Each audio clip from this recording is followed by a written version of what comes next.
Now, when we were talking about epistemology, theory of knowledge, what's the basis of our knowledge of the external world, if we have any, we talked about rationalism and empiricism.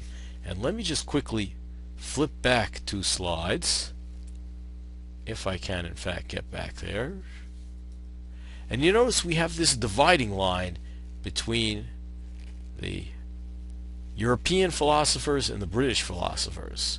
Well, the interesting thing is we're going to see that that same line, to a large extent, some exceptions, small exceptions, is we're going to see is also happens to be divided on whether they were rationalists or empiricists with regard to the theory of knowledge.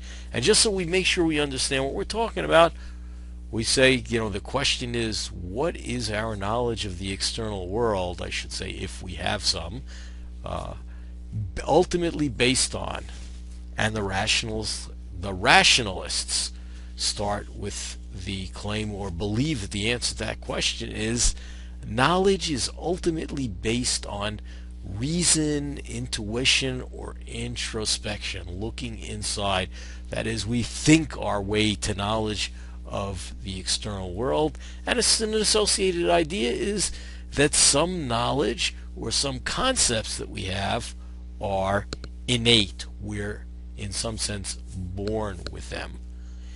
Empiricists, as in from the word empirical, like experience, scientific stuff, empiricists say it's not reason, but knowledge is ultimately based on sense experience. There is nothing innate. There are no innate concepts. There is no innate knowledge. And that kind of divides people up as to kind of where you would begin to acquire knowledge of the external world, what kinds of things are critical for knowledge of the external world. Now, Locke and Hobbes both are empiricists. That is, when they look at theory of knowledge, and John Locke wrote, in addition to which we mentioned his 2 treatises of government, but his major work in philosophy was an essay concerning human understanding, which dealt with epistemology, theory of knowledge, and metaphysics.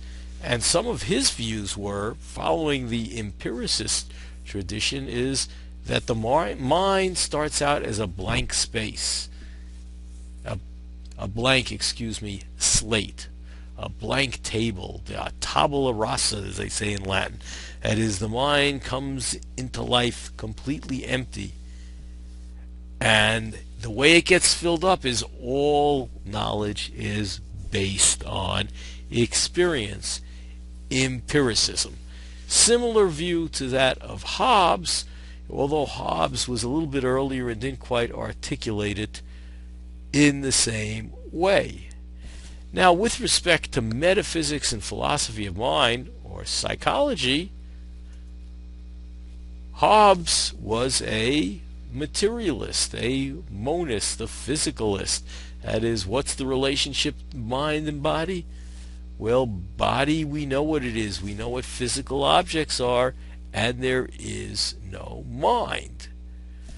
That is, no mind other than the physical object. The body is just a machine, and the mind or mental properties are just interesting or different kinds of bodily actions or bodily capabilities. In addition to which, Hobbes is well known for his positions on freedom and determinism, in that he was a determinist. So that's where we get started, both in epistemology and metaphysics with Locke and Hobbes, but that's not where the picture is really going to get started in philosophy, because now we're going to turn to the father of modern philosophy, René Descartes.